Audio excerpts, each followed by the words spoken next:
Hello everybody and welcome back to another tutorial. In this tutorial we'll be telling you how you can make a boost pad. So first of all, let's go to workspace, insert a folder and call it boost pads. Now I'm going to create a boost pad looking thing. So I'm going to call this booster. Drag booster into boost pads. So now go to start a GUI and insert a local script. I'm going to call this boost main. So in order to do this, we can do local boost pads folder equals workspace wait for child boost pads. Now we can write for IV in pairs boost pads folder get children do if v.name equals booster, then this will loop through every single object in the boost pads folder. So now we can go up to here and write local debounce equals false. If debounce equals false, then debounce equals true.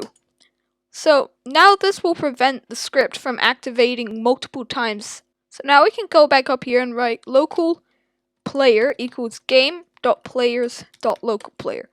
Now we can do local humanoid equals player dot character wait for child humanoid. So now all we can do is just humanoid dot walk speed equals humanoid dot walk speed plus 10.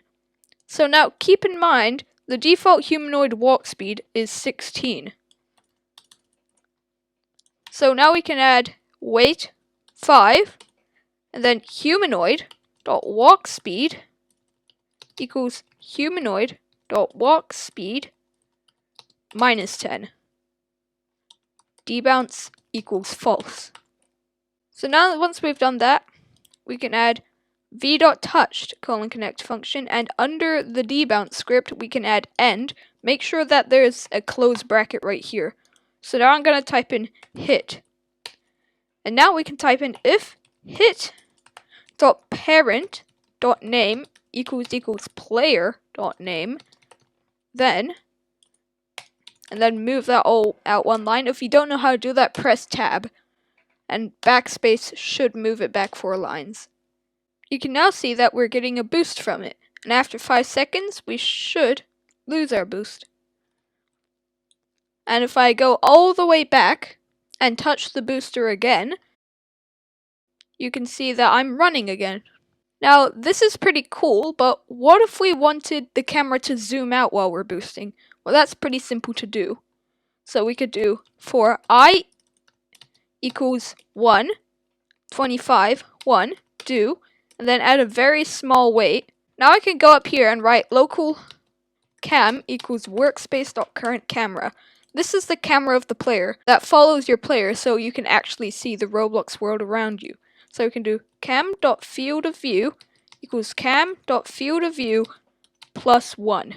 Then we can copy this line and paste it down here, and instead of plus we can make minus. So now you can see that we've made a boost pad in Roblox.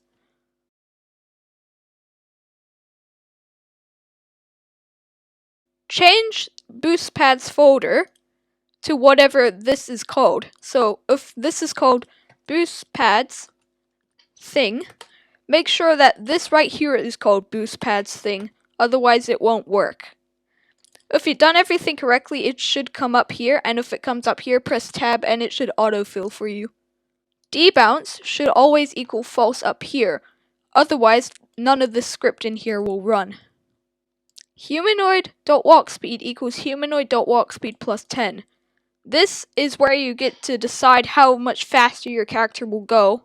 And also, if you're tired of messing around with the values and having to change these numbers all the time, you can do local speed to add equals 20. And then just add plus speed to add. So now you can change this and it will affect both of these. And field of view, same thing over here. You could just copy this, add view to add, and just set this to 1. And then just set view to add here. And make sure that debounce is equal to true here, right after this if statement, and debounce equals to false here, right at the end of the if statement. A link to the model will be in my Discord server, which you can join down below in the description. So if you have the model, it's pretty self-explanatory what to do. You just open it, ungroup this in Strategy UI, which you can do by right-clicking and pressing ungroup, or doing Ctrl-U on a Windows or Command-U on a Mac. Same with Workspace. Put it in Workspace and ungroup it. So that's how you make a boost pad in Roblox Studio, and if you have any questions, feel free to leave them in the Discord server. I'll try to answer as many of them as possible. And with that out of the way, I'll see you in the next tutorial.